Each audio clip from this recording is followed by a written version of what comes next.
Taylor Luck is a Middle East correspondent at the Christian Science Monitor and a global fellow at the Wilson Center based in Amman, Jordan. His narrative journalism blends reporting, analysis, and storytelling to tackle issues ranging from war to extremism to climate change. His writing currently focuses on Jordan, Palestinian politics, Arab Gulf states, diplomacy, climate, security, governance, U.S. foreign policy, and U.S. Gulf relations. During Taylor's 17-year career based in Jordan, his work has also appeared in the Washington Post and The Guardian, among other publications. He also appears as a commentator on Middle East affairs on international and Arab media outlets. Taylor was a 2023 inaugural Moment Institute Middle East Fellow. Joining Taylor today is Nadine Epstein, editor-in-chief and CEO of Moment Magazine, and founder and executive director of the Center for Creative Change. Please welcome Taylor Luck and Nadine Epstein. Taylor, I'm so happy that you're joining us today. Taylor works for the Christian Science Monitor from his base in Amman, Jordan, although today we're talking to him from London. And he was a 2023 Monmouth Fellow, Moment Institute Middle East Fellows Fellow. And I'm so glad to have you here with us today. Nadine, it's so great to speak with you today. And I think, discussing Jordan or discussing the region is always kind of timely, but I think especially given the recent events, I think it's especially timely. Well, Jordan is in the middle of the Middle East, really. It's in the middle of the actual region, and it's bordered by Israel and by Saudi Arabia and Syria and Iraq and at one time Lebanon.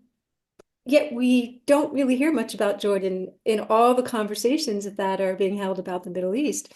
I often think of Jordan as a kind of miracle state because it seems like a fairly stable entity in the midst of so many civil wars and refugee situations and so much going on around its perimeter. And so I'm really looking forward to digging into understanding it today. I thought maybe we should start with just a little bit of background about Jordan because we just don't hear about Jordan very often. So we tend to know less about it. If you just could give us a little sense of, the government, the constitutional monarchy there, how well liked it is. Just tell us a little bit about it. Well, of course, Jordan, perhaps compared to other Arab states, it's had a long line of stability since really the 1920s until now. Jordan as a monarchy was formed with the consensus of the population in the 1920s, first as an emirate and then later as a kingdom, established by first Faisal and then the first emir, then the first king Abdullah, of the Hashemites. Obviously, anyone who's watched Lawrence of Arabia would know a bit about the Hashemites, the Great Arab Revolts. That also was the first step of forming Jordan. So I think compared to other Arab states, it's had a fair bit of public buy-in in that kind of, social contract because the whole basically network and system that was built from the state was the Hashemites came from the outside and the tribe said, okay, well, we'll form a state with you as long as you provide us with resources and protection. And this kind of built a solid base for the state.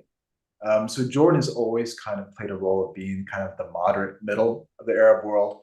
And I always like to refer to it as the Midwest of the Middle East, where it never really took really extreme positions or got caught up in kind of the ideologies which swept through the region and it kind of maintained this kind of good neighbor type approach to the region, keeping good ties with all when it could, and secretly keeping ties with Israel while keeping good ties with Iraq, even during Saddam Hussein's era, which was quite a balancing act.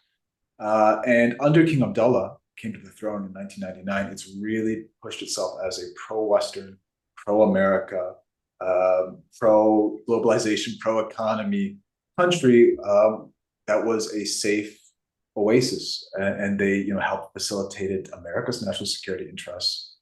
They managed to keep the kingdom stable and kind of open despite the Iraq War, despite the rise of ISIS, the Arab Spring. So now we kind of enter this new phase, the Middle East, where Jordan is still trying to be that moderate, friendly, open country at a time its security is being threatened. Yeah, I've noticed over the years it's actually managed to kind of deal with terror. Like there hasn't been a huge amount of terrorism in Jordan. That these are, terrorist attacks are usually like, dealt with before they happen. I've also noticed it's so fascinating how Amman has become like the new Cairo. It's where all the foreigners congregate. It's where students go to study Arabic. It's where embassies send their people who then, work throughout the Middle East. It's really a fascinating story. Um, and but tell us a little bit too, before we go into like what's happening today, a little bit about the religious background. So, it's obviously these were Sunni tribes that make up Jordan. I know I've read recently that Islamist parties have made some progress in the parliament in Jordan, and I'm just wondering how does Jordan deal with the Islamists and the Islamic fundamentalists, or the extreme Islamic fundamentalism that the rest of the Middle East has to deal with? Yeah, I think that kind of sliver or strain, I mean, there's almost two strains, right? There's kind of the more mainstream Islamism, like political Islam, which I guess the closest to be is kind of more far-right conservatism with the religious bent. And then you also have the extremists, who I would say classify as ISIS or Al-Qaeda, the type of jihadist strands. And Jordan isn't immune to that. But however, over like the last 20 years, I mean, it's been able to deal with kind of the extreme jihadism fairly well by both having, pushing moderate preachers, having, a very good sense of what's going on at the community level, not leaving any room for hate speech. But also at the community level, I mean, there is also a sizable Christian minority, and there's a lot of a local sense of, we really praise coexistence, And so, for example, when there had been ISIS attacks in Karak in southern Jordan, 2016, Muslim residents, they painted murals of Jesus by the church to show this, type of solidarity. So you have both from the rulers and from the people a sense that this coexistence is very important. So extremism has not allowed that much room to breathe.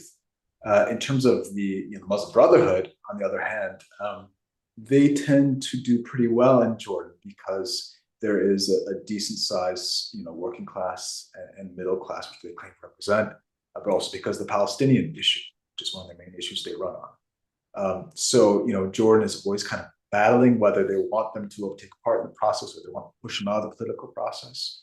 And in these last elections, they decided that, all should be able to run, and they did well. But I think for Jordan, I think there's a sense that it's better to have the non-violent strands of Islamism be part of the political system rather than kind of hiding off in their own, closed doors.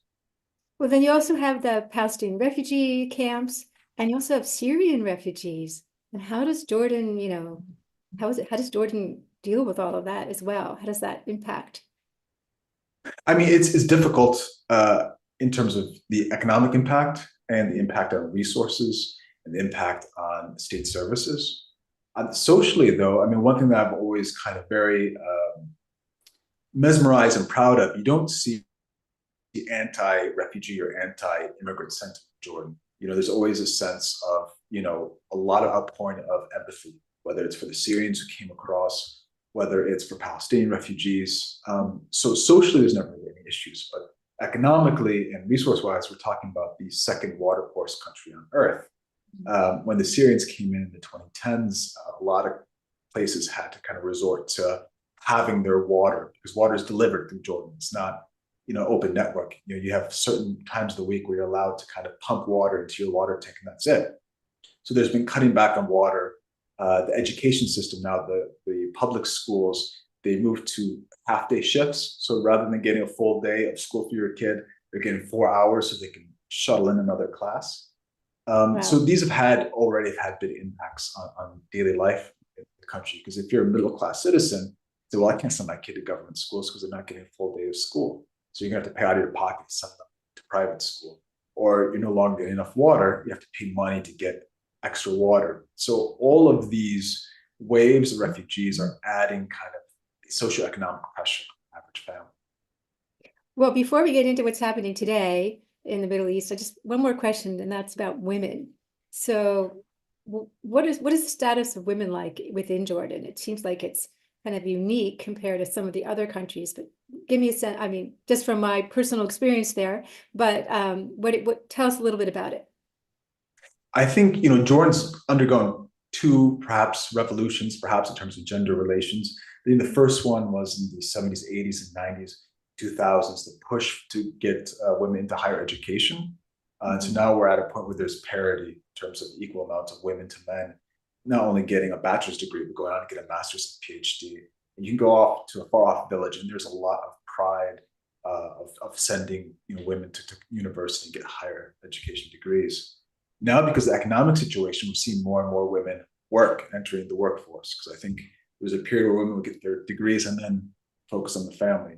Now we're seeing a lot more couples where both have to work, and there's more support and recognition that women should be working and allowed to the workforce. So I think, unlike some other countries in the region, Jordan had kind of that advanced step of saying, we want our women to be highly educated and skilled workforce. Well, now instead of just getting a degree and then getting married, a lot of women there look at their careers. And I think that's kind of the next step in terms of the economy. So you'll find, not only just top CEOs and ministers and MPs, but, even at kind of the mid and lower tiers, you see a lot of women now working, from the gas station to a cafe to a tech company. And I think that Jordan has a leg up on a lot of other Arab states. So here's this country which has this long border with Saudi Arabia with completely different attitudes towards women. It's just I think fascinating. Saudi Arabia is trying to catch up now, right? Yeah. The last few years. But Jordan's had that groundwork for decades, because whether it's the days of King Hussein and Queen Noor, or even under King Abdullah and Queen Rania, it's been a big push on education and skills. You can't build that up overnight. But there's also the different kind of, Saudi Arabia for a long time was, really supporting the Wahhabi strains and much more extremist Islam than it sounds like Jordan has. So, well, it's impractical, right? I think if you have a lot of wealth, or if you're in an urban setting, you can afford perhaps to segregate genders. But Jordan's a Bedouin / rural peasant, backbone as a country, and at the end of the day, you need women to work or to participate. You can't afford to wall people off, whereas perhaps in some Gulf states you could. Hi. Well, let's talk a little bit about Israel. Of course, I believe it was in 1994 that there was actually a peace deal between Israel and Jordan. And Jordan and Israel share a very long border along the Jordan River, really the whole length of Israel, and really most of the length of Jordan. So they are very much neighbors. And how despite all the different manifestations of trouble over the years, these two countries have managed to work together. Tell us a little bit about that. Well, I think, as you said, they've been linked throughout their modern history. Talk about that border; it's 300 miles. Yeah. And the Hashemites have had ties and contacts with the Jewish communities in what is now Israel from the 20s, pretty much from the beginning of Jordan. This relationship, I think, has gone through lots of ups and downs just the last 20, 30 years since the peace treaty was signed. I think there was so much hope, really the first 10, 15 years, that there would be a lot more economic and social peace and normalization and people-to-people ties on top of the security intergovernmental ties. Unfortunately, I think from the Second Intifada onwards, kind of those person-to-person contacts really, really lessened, while the state-to-state and security-to-security, army-to-army ties strengthened.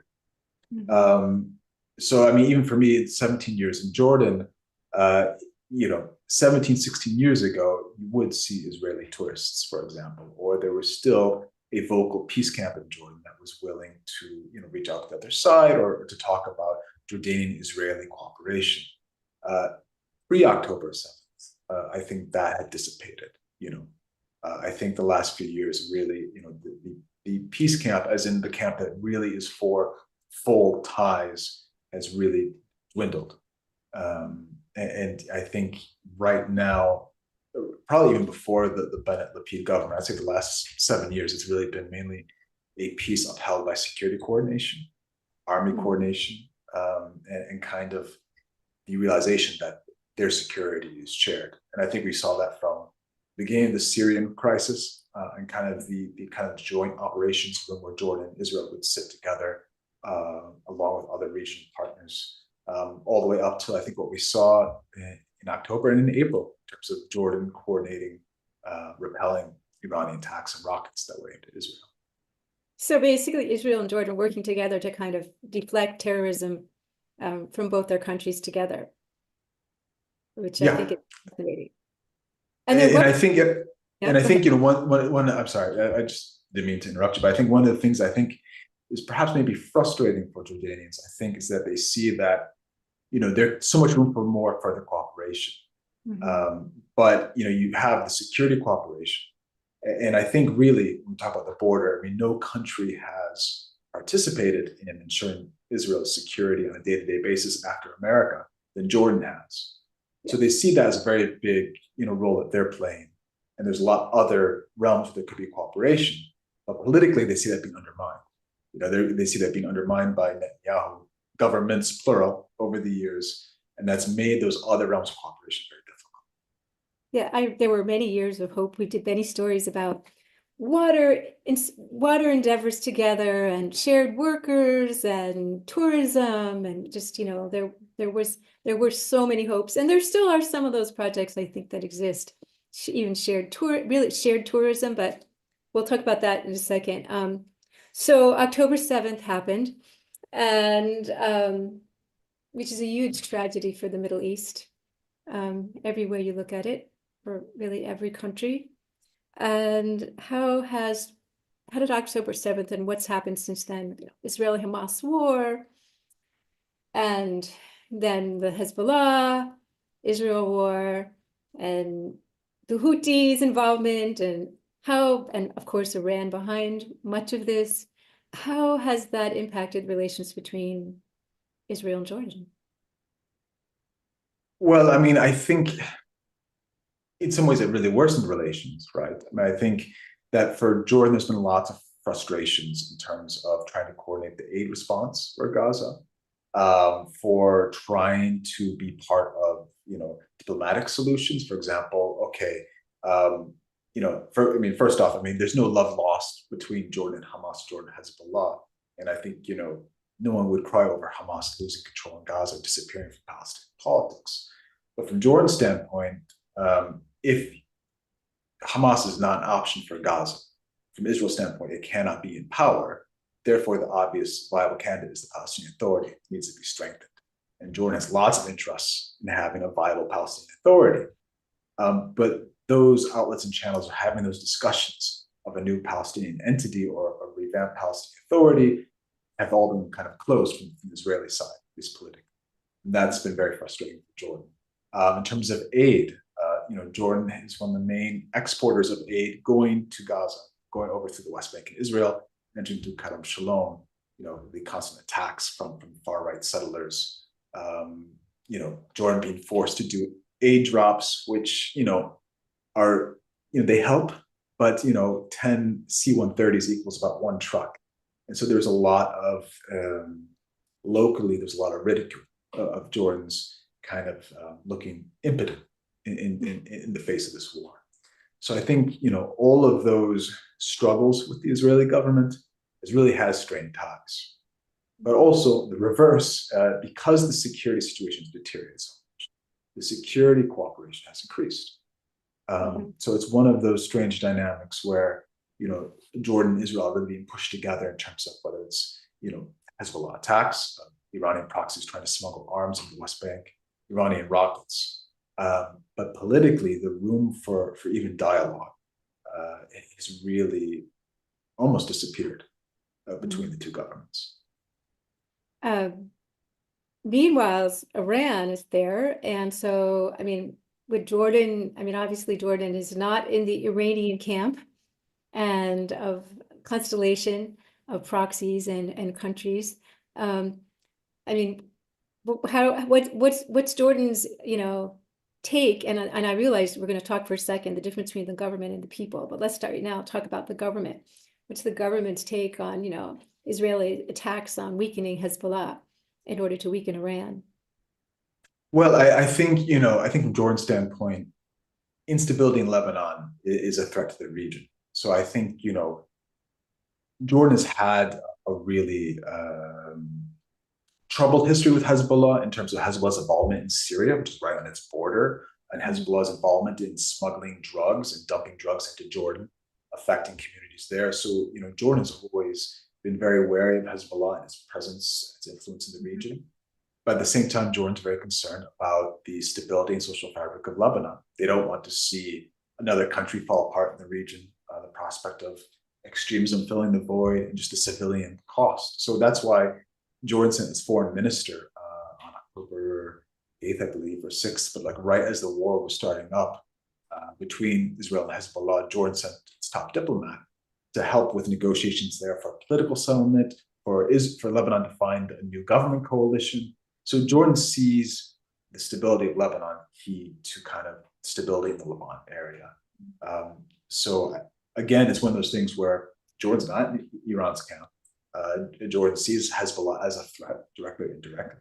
But if Israel's military offensive means basically mass destruction in Lebanon, that's a security issue for Jordan. But if it ended up being that Lebanon becomes more of an independent, the government of Lebanon actually becomes more stronger, then that's a benefit for Jordan as well. Yeah, if it, independent Lebanese government, independent, stronger Lebanese army, those are all in Jordan's interests. Mm-hmm. And as I think some would argue is also in Israel's interests. Yeah.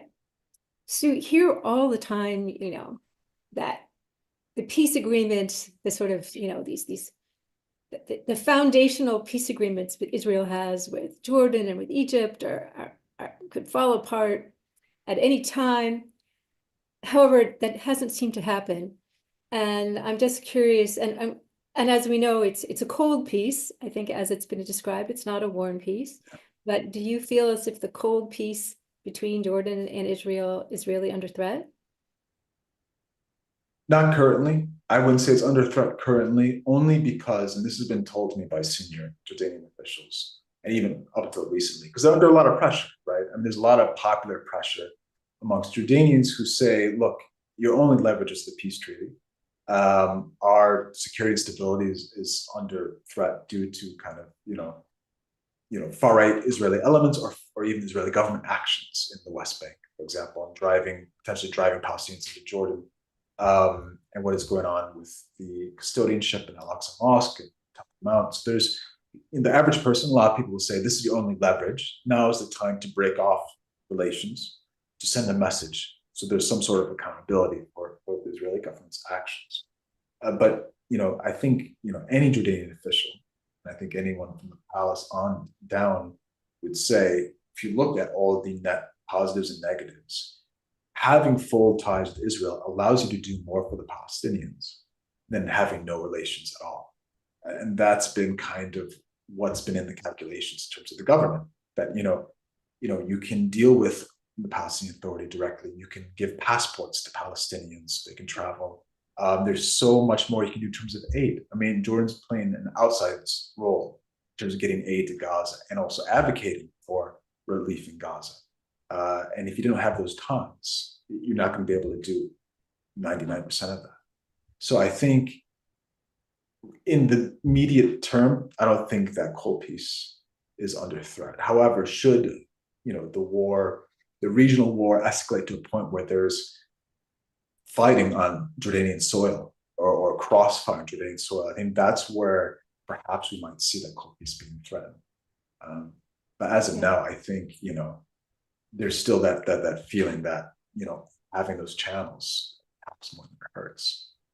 Well, let's pause for a second on this point that you've made, because obviously in many of these countries in the Middle East, sometimes you have governments that are,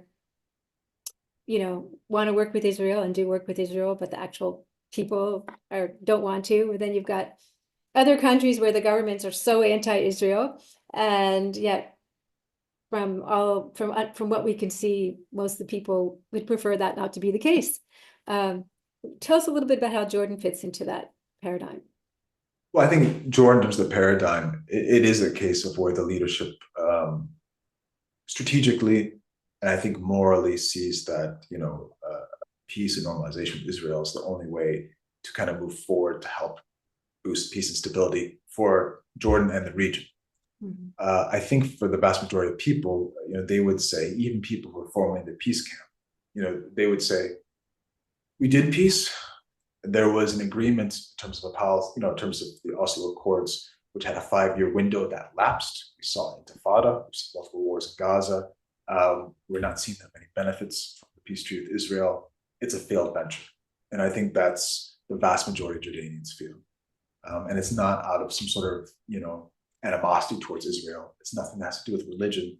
It has to do with the lived experience and political experience of the last 30 years. They see the Oslo experience and the Wadi Arba peace treaty as failed ventures. And that by continuing to insist on maintaining those relations, Jordan's upholding a paradigm that no longer exists. They feel that the Israeli government doesn't recognize the Palestinian Authority. They don't really recognize or respect the Jordanian peace treaty when it comes to custodianship of Al-Aqsa. And I think, Ben Gvir has made many statements and acts that hits home that message to Jordanians that we don't recognize Jordanian custodianship or role. And so I think, just do those last, perhaps 10, 15, 20 years, if it was up for a vote, I think 99% of Jordanians would say end the peace treaty. Get rid of the peace treaty, you say? Yeah. So obviously there's great disappointment in the current and the more recent right-wing governments in Israel. Is there also disappointment in the Palestinian Authority government among the Jordanians? Yeah. I would say amongst Jordanians and I think the leadership, right? Mhm. I think this Palestinian Authority has been seen as non-representative, seen as corrupt, seen as perhaps mismanaging its own files, in terms of maintaining some sort of legitimacy and popularity on the ground. So I think a lot of people, they joke that that Mahmoud Abbas is like the unwanted mother-in-law, just tags along, just shows up, doesn't do anything, but just kind of criticizes, causes headaches. So yeah, there's very little, I would say, not only just kind of respect, popularity. There's very little respect for what the authority is right now. So there's obviously, disappointment that there has not yet been 2 states, but I often hear from Israelis on the far right that their dream is for Jordan to absorb Palestinians from the West Bank, Judea and Samaria, into Jordan. And I'm wondering what people think of that, or obviously they know about this, but what this is just, I hear this all the time, which sounds to me a little off, but obviously people take this very seriously. What's the response in Jordan? Well, it's an existential threat. That's how Jordan sees it. It's how the people see it. And this whole Jordan is Palestine, or Jordan is the homeland of the Palestinians. This has been going on from the far right since like the mid-2000s, right? There's been Knesset votes and there's been like motions and statements in the past. I think what, makes it a very urgent issue for Jordanians is that, it's being espoused directly or indirectly by government ministers. Smotrich appears with a map of greater Judea's, showing Israel and Jordan as one entity. So there's a lot of concerns that this rhetoric is now within the cabinet, just within some fringe members of the Knesset. For Jordan and Jordanians, there's 4 issues with that. I think number one is the demographic balance. Right now the country is about 40% East Bank tribes, 60% Palestinians, and so that that has issues in terms of the way the governing structures are, in terms of political representation, and kind of reserving those government jobs and positions majority for the tribes. So there's always sensitivities in terms of that demographic. Then there's the issue of kind of the economy, because again, as I mentioned earlier, scarce resources, scarce water resources, infrastructure to be able to take in large amounts of refugees would be very difficult at this point. And then also, if we're talking about Jordan extending its sovereignty somehow to another entity, to the West Bank, or taking the West Bank versus taking in refugees, that again is kind of exposing Jordan and its kind of legitimacy of its people. Again, Jordan would be seen as kind of the entity that allowed for the final destruction of the Palestinian state. So there's a lot of issues from the very local level to high up why that is kind of a threat to the country's identity. You know, going back in history, you know, one of Jordan's kings was assassinated, you know, in Jerusalem over Jordan's kind of takeover of the West Bank. So again, this comes up with lots of baggage for Jordan, and for Jordanians, it's a non-starter. And so the recent election in September, which the Muslim Brotherhood ran in, they successfully snagged 31 seats, which is their best showing ever. And their rhetoric was 31 out of how many? 130. They keep changing the number, but I think it's 130. It was 31 out of 130. That's a pretty good. That's a significant chunk. Yeah, it's the largest plurality. It's the largest by any party by far. And their rhetoric, their line was, it wasn't, you know, we're pro-Gaza, we're pro-Palestinian. The rhetoric was, you know, Jordan's next. You know, they're going to push, you know, the Palestinians into Jordan. It's going to threaten our stability. And that type of kind of nationalist rhetoric of that threat is coming, it turned out the vote. Well, let's pause it. Let's talk about young people a little bit, because obviously, you know, older generations have some memory of why there was peace, and why it was necessary. And of course, you know, the story with Jordan goes way back, even before the creation of Israel. I mean, there's been a long conversation in Israel and in Jordan and throughout the British that what was, you know, but in any case, but there's so, you know, memory is so hard and history is so hard to pass on generation to generation. What is the younger generation thinking, and what is the younger generation like in Jordan? Because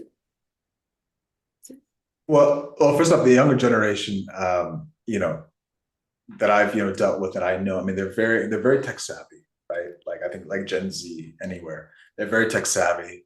A lot of them, they're about entrepreneurialism. I mean, you'll find, I have friends, you know, Bedouins out in, you know, far-flung villages that are doing, you know, online businesses literally in the middle of nowhere. So there's, you know, a lot of sense of connection. You know, so Jordanians, young Jordanians, they're very connected. For example, Palestinians in Gaza, and the West Bank, and others that perhaps other generations aren't as connected. A lot more awareness. But I think, you know, for young Jordanians, they see peace as something being forced upon them, I think. And you know, in 2021, when there was a large protest movement by Palestinians that was later kind of hijacked by Hamas, by launching rockets into Israel. But you know, that big protest movement in 2021, which started kind of around Sheikh Jarrah, that whole period, a lot of Jordanians came out, young Jordanians were protesting universities, and they're being arrested. So this was the first time the young generation was kind of dealt with being told no. It's the first time that they've been saying, no, you can't actually say that. And this was a generation that's grown up on TikTok, on Instagram, that's been used to kind of having free internet speech. So for them, the issue of peace with Israel is kind of, they see that as one of the ways in which the state tries to control them. They see that as a barrier. That's the only interaction with peace, is that if you say anything about, you know, peace or criticizing Jordan's peace treaty, you're going to end up getting arrested. And so they've had a negative connotation just because the regime has been kind of cracking down on that type of speech. Oh, that's fascinating. And so it's unfortunate. I mean, it's unfortunate, but that's kind of their, you know, the average young person will say there shouldn't be a peace treaty, and that, you know, there's nothing good comes out of it. But if we say it in public or if we protest it, we might end up getting arrested or not being able to get a job. So they see it through a security lens rather than seeing it through the potential of peace. So it's a constitutional monarchy, and there are definitely obviously limits to free speech, or at least protests. Yeah, and those limits have been kind of added on in recent years, right? So, I mean, you know, Jordan has a lower house parliament that's elected by the people, and an upper house senators appointed by the king. And since the Arab Spring, we've seen more and more the power has been taken away from parliament, and kind of putting more towards the House of the Palace and the senators. But, you know, because of ISIS and kind of terrorism that was hitting the region, Jordan put in strict laws, anti-terror laws, which allowed regulation of online speech. And literally just weeks before October 7th last year, Jordan passed a very draconian anti-cybercrimes law, which allows basically any type of online speech to be criminalized. Really? And so Jordan has been using that fairly effectively for anyone who criticizes the state or the king or the ongoing, Jordan's policies, basically. There's certain limits, and there's some that's allowed, so there is criticism, but there's certain things that they see as the red line they've gone after. I haven't seen a lot of immigration from Jordan, though. It seems like people in Jordan that I've met are very proud to be Jordanians and to live in Jordan and feel like their country is, making incredible progress. They're very proud of it. So, I mean, it's not like it's not a place that people are fleeing. No, I mean, it's not a place where they want to go. If they want to leave, they don't want to leave. Yeah. If they leave, it's by, last resort. And I think that's because of the economy. I think one of the things that Jordan's made its strength is that you can live whatever life you want. Lead there. And there's a certain amount of freedom and space and tolerance. But the issue right now is the economy, I think, for most young people. Unemployment's 21.5% officially. Unofficially, in some areas, it's as high as 40 to 50%. So I think for a lot of young people, there's a drive to migrate for economic reasons. But even those who leave, though, when I speak to them, they all miss. It's not an easy decision. I mean, all would prefer to stay. Well, it does look like tourism is actually, I mean, as Israel's tourism has really been suffering, it does seem like Jordanian tourism has been surging from what I've been reading. Is this true? I don't know. It's hard to tell because the figures, sometimes they include Jordanians going back for visits. I mean, I'm not sure, but I know that for a big portion of this year, there's been a drop in Western tourists and visitors, but uptick in Arab and regional tourists. So I don't know in terms of the balance how that's shaking up. But I think that, obviously those who would go to Lebanon or other places are now going to Jordan in terms of Arab tourists. But I also know that, for example, in Petra, 28 hotels closed this year due to the lack of visitors. Oh my gosh, that's amazing because I hadn't heard that. That's well. And this is, and Petra saw over 1 million visitors last year. So this is like after a record year. So maybe that's just because the Western tourists are coming in, and just like Israel with airlines. Israeli tourists, Israel's tourists were coming through Israel to go to Petra, and well, so here we have, wars going on, multiple wars going on. Let's say Hezbollah's weakened, and in the best scenario, a stronger Lebanese government, independent Lebanese government emerges, and there is some kind of resolution to the Hamas-Israel conflagration. What would it take for a warm peace between Israel and Jordan at this point? Palestinian state. I mean, that's the only way for there to be a warm peace. There needs to be a functioning Palestinian state where people have equal rights. And obviously Israel's security has to be part of that, right? And it has to be Palestinian state, Israeli state living side by side. And I think that, whatever equation that looks like, obviously Jordan will be some sort of guarantor of security for both sides to that. Because once you have that, it opens up so much, allows that kind of people-to-people peace. It allows economic cooperation. I mean, can you imagine if those three entities, Palestinian entity, Israel and Jordan, can do, like the GIZ, I'm sorry, what were those special economic zones that they had initially in the 90s where they allowed Palestinian, Israeli, and Jordanian inputs? Imagine that on a grand scale. Climate change, the amount of, cross experience and technology, for example, the Red Dead conveyor project that was supposed to be Jordanian, Palestinian, Israeli project originally, transport water from the Red Sea to the Dead Sea. That died a death due to the political issues and the conflict. So there's a whole realm of cooperation there, but the key to unlocking it is a Palestinian state. Until that happens, that warm peace won't thaw. So, yet we happen to be at a point right now where many Palestinians, as well as many Israelis, caught in the middle of all the emotions and passions and wars, are saying that they don't want a two-state solution. But do you think this is obviously, I mean, this too will pass, And is there a vision? And does King Abdullah, I mean, does Jordan have a particular vision of a Palestinian state at this point, or we're just all waiting for things to calm down? I think Jordan definitely has a vision, and it's been very consistent with that vision. You know, rhetorically, they'll always say a Palestinian state based on 1967 borders with East Jerusalem as the final capital.